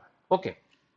And other than that, when I'm going to look into the concept like public authority and all, it will be discussed by the law. But here there is a connection in terms of this authority through the Right to Information Act, RTA 2005. The Central Information Commission and the Information Commission is talking about the public officials or public offices and all regarding information. So if the matter is regarding a direct party, so within 30 days you have to provide the information. If the matter is regarding a third party, based on that additional 15 days, 45 days, within 45 days you have to give the information. If the matter is regarding life threatened, life related matters of any individual, so within 48 hours the information need to be provided. If not, from 31st day, from 46th day, after 48 hours, every day the penalty will be from the officer's packet 250 rupees to maximum it will go to 25,000. This is a case we are practicing inside our country regarding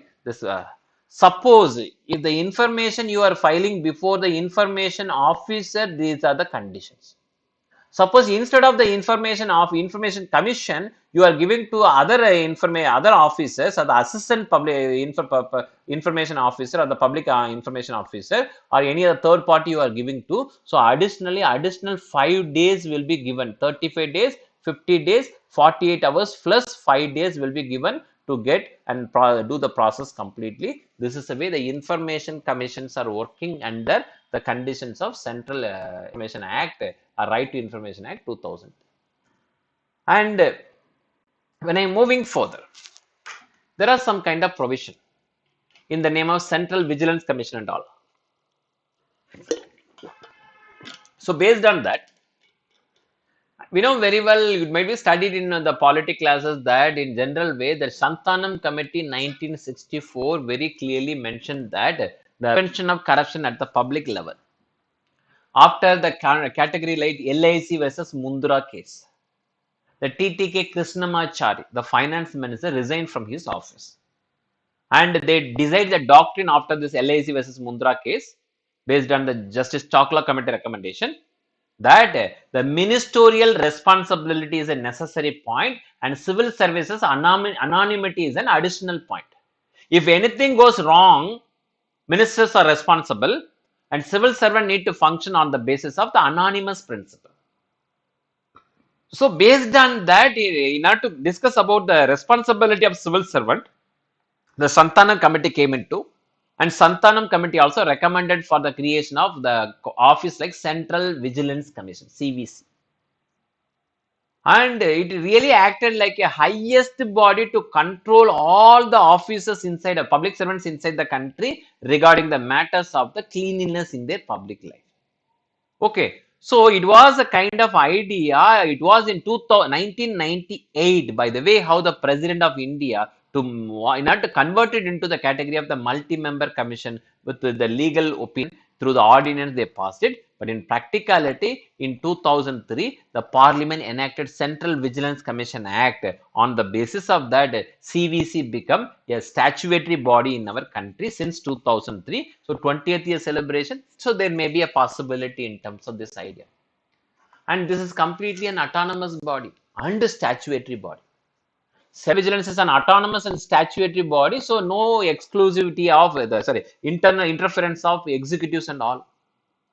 So based on that, the commission will be consist of a chairman before 1998, but after 1998, two vigilance commissioners also came into existence.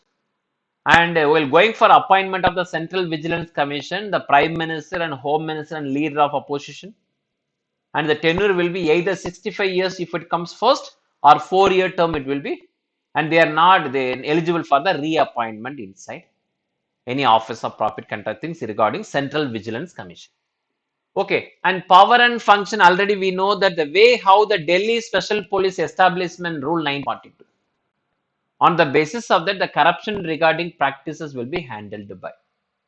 And it will also give direction to the CBI regarding, CBI otherwise called as Delhi Special Police Establishment, for the superintendence of the corruption related charges. And there are some core idea regarding any kind of inquiries are going to happen within central government. regarding corruption related activities in all India services and all, an investigation conducted by the CBI and all, or review the process regarding the pendency of cases in terms of corruption and all will handled by Central Vigilance Commission. Okay, and other than that, it will give advices to the central government regarding the organizational matter and superintendents of various ministries and all in terms of cleanliness inside government. And it is also a quasi judicial body. By the way, it is acting like a civil court kind of authority. Based on that, it become compulsory that there is a commission and chairman and members, and on the basis of the way only the recommendation of this commission only the directorate of enforcement will also appointed inside our country. One side. And here, when I'm going to compare this idea with the Central Bureau of Investigation, CBA, the necessary point is that it was in 1941. The concept like the special police establishment came into existence to taking care of the British administration in terms of corruption related activities during the time of war, World War II. So that idea only later extended to the various areas of Home Ministry and all after the Delhi Special Police Establishment Act 1946. On the basis of that, the Home Ministry, based on the resolution they passed, based on that in 1963, the formation of Central Bureau of Investigation regarding corruption related central government activities came into existence. And it was in 1969 the nationalization of banks came into. On the basis of that, even the public sector banks also enter into the jurisdiction of the CBA. And 65 onwards already, the investigations of economic offences, important conventional crimes like murder, kidnapping, terrorist crimes, and other various things regarding trafficking and all will come under the category of Central Bureau of Investigation, CBI. So this is the way the CBI is handling the matters regarding terrorism into the criminal offences, all handled by this body. And the way how sometimes the Supreme Court or the High Court will also create an investigation to handle some kind of matter.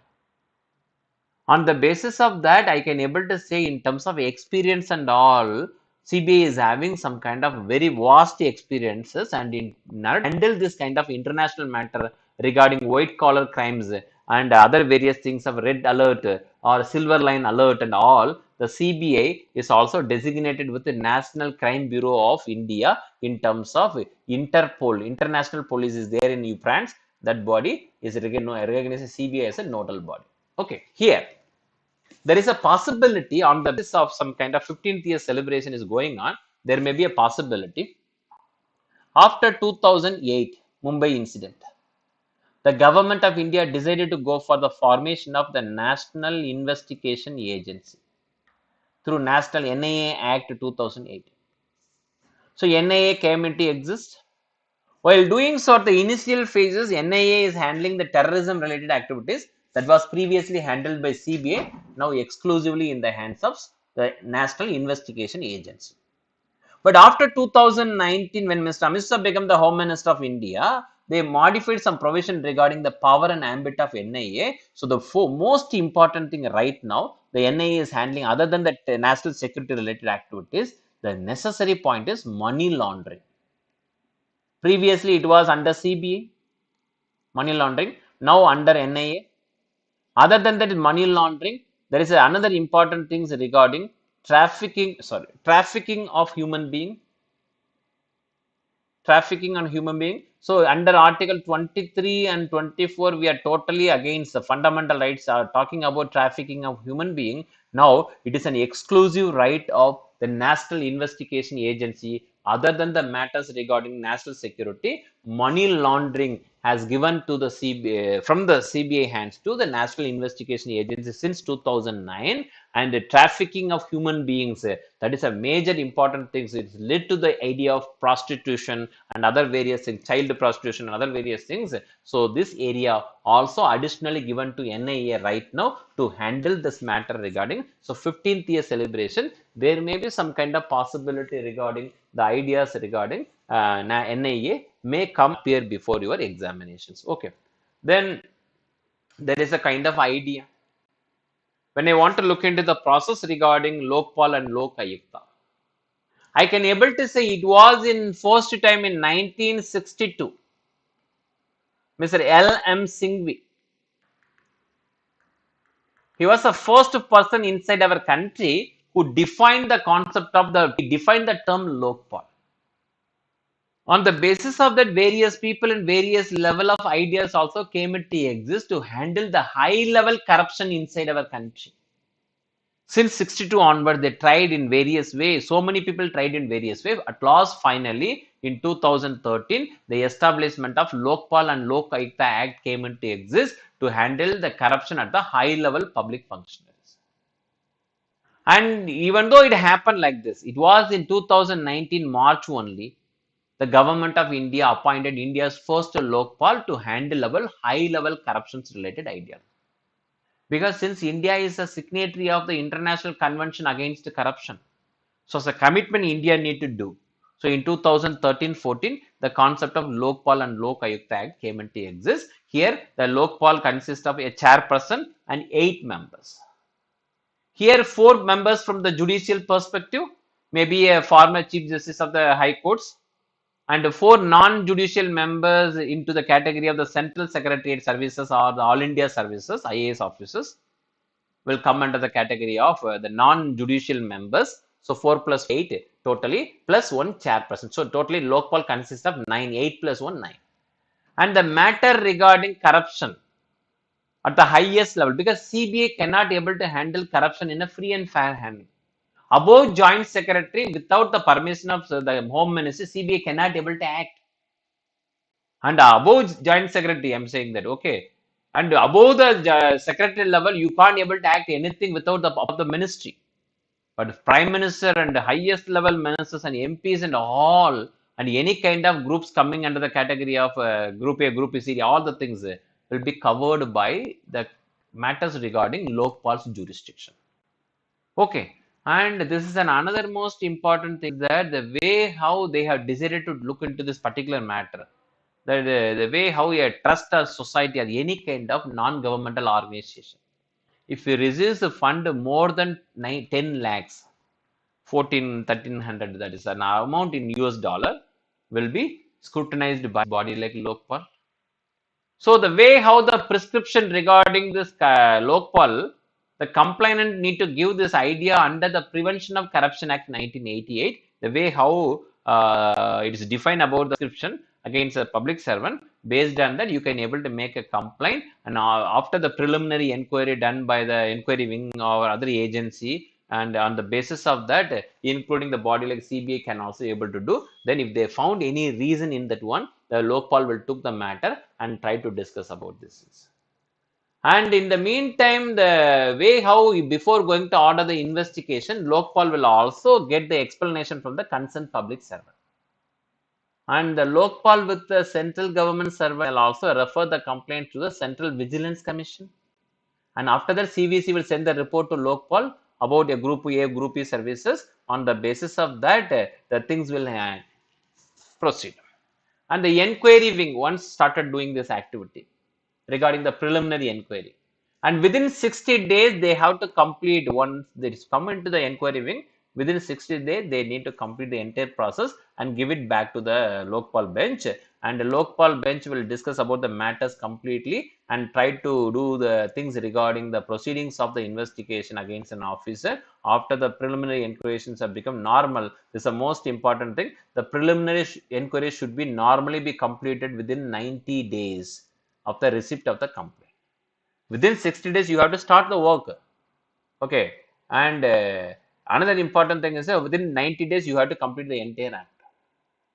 And the investigation after it is done properly, then the matter will be reported to the Court of Appropriation Jurisdiction, and the report of the copy will be also given before the Lokpal.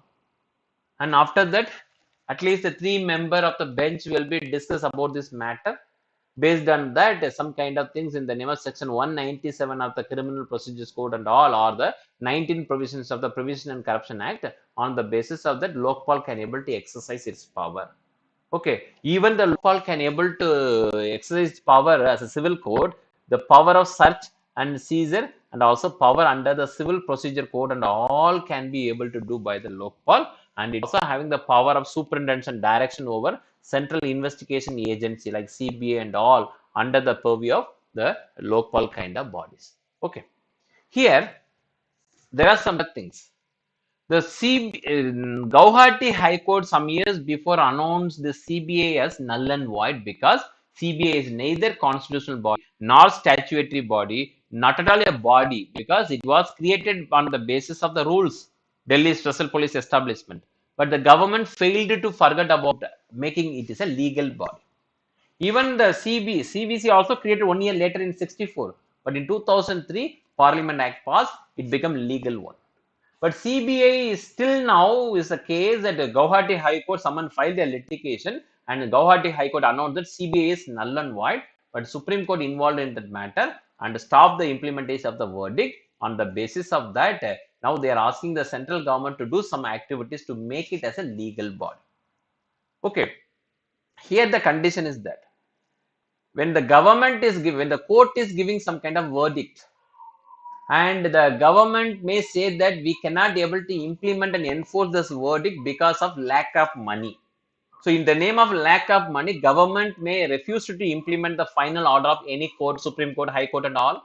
So to avoid those kind of things, one point you can keep it in your mind, the verdict and the implementation of the verdict of the higher and highest court will be implemented with the money taken from expenditure charged from Consolidated Fund of India. So based on that, it won't go the control of the parliamentary except debate and discussion. Is the implementation part of the expenditure of implementing the work any court will come under expenditure charged on Consolidated Fund of India only. Okay, in this manner, there are some general idea, the way how the different lawyers are using inside our country and all. And as per the ideas of the principle like Article 165, only we discuss about the Attorney General and Advocate General and all. Last year only UPSC asked question related to this area. Okay, so there won't be much ideas regarding Attorney and Advocate General. Okay, Advocate General, the possibilities are there, but still they are acting like a first law officer within a state, and the Solicitor General of India is subordinate to Attorney General. This is a kind of idea. Is also practicing inside, and he is a second law officer. On the basis of that, the Attorney General will get some kind of assistance from the Solicitor General. Apart from this, there is a 4 additional Solicitor General. Like this manner, we can able to make something. Okay. And there is another possibility that only one time in mains examination 2016 UPSC asked this question. The Serious Fraud Investigation Office is a kind of idea came into exist after the recommendation of the Narecha committee. And the main thing is that the way how the corporate market and all is doing lot of fraudulent activity. To taking care of this idea 20 years ago on 9th January 2003, not only Serious Fraud Investigation Office but also the Diaspora Day also came into exist after the recommendation of LM Singhvi committee. Okay, so the day the concept of Serious Fraud Investigation Office came into exist, and this Serious Fraud Investigation Office, for its better functioning, the VIPA Commission Committee came into exist, and that committee recommended for the statutory recognition to the Serious Fraud Investigation Office. So on the basis of that, in order to taking care of the corporate fraud and all, this body came into exist. But as per the Companies Act 2013, they established the concept like Serious Fraud Investigation Office only in 2015 as a multidisciplinary body. It's having its headquarters in New Delhi and the Joint Secretary rank, all those things are there. But in 2016, when the Parliament under Mr. Veerappa Moily committee gave its recommendation before the Parliament regarding the working style of Serious Fraud Investigation Office, that even though to taking care of the corporate fraud only, the Serious Fraud Investigation Office came into exist from SEBI, but still after Serious Fraud Investigation Office, the Harshad Mehta scam or the Ramalingam Raju Satyam scam also came into exist. So Parliament appointed a committee under Veerappa Moily, and that committee gave some recommendation that the Serious Fraud Investigation Office doesn't have teeth to bite legally. So make it as a legal body that will help the people to go for the constitutional level of serious fraud investigation, enforcement body kind of things came into exist. That is the only idea. Already UPSC asked this question. Okay. Other than that, when I'm looking into the concept of Serious Fraud Investigation Office, the way how the demands for the remarks are part of the report, an action taken by the ministry on the panel's recommendation made in the reports of demands for grant 2017-18 also very specifically people mention about the necessary for the Serious Fraud Investigation Office and all. Okay, and additionally, if you want, you can also look into this matter like the way how the things are happening. Sometimes very rarely UPSC may asked in India, advocates are the one who enrolled themselves under Indian Advocates Act 1961, and they have the every right. Once you enrolled into the bar council in this, then they are right to practice. But lawyers are the one has been trained in law and can able to legal advice, but they won't practice. They completed the graduation, they trained in law, but they won't do the practices.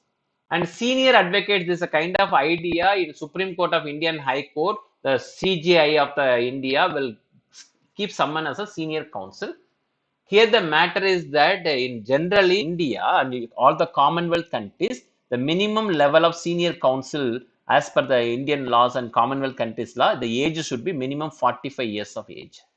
But there is only one exemption happen inside our Indian country, that the judge, Mr. Rohinton Nariman, he was appointed at the age of 37 itself by Justice Venkatachalaya as the Chief Justice of India as a senior counsel. But in all other cases, through not only in India, all the Commonwealth countries, if you want to be a senior counsel designated by the Chief Justice of India, your age should be 45 years.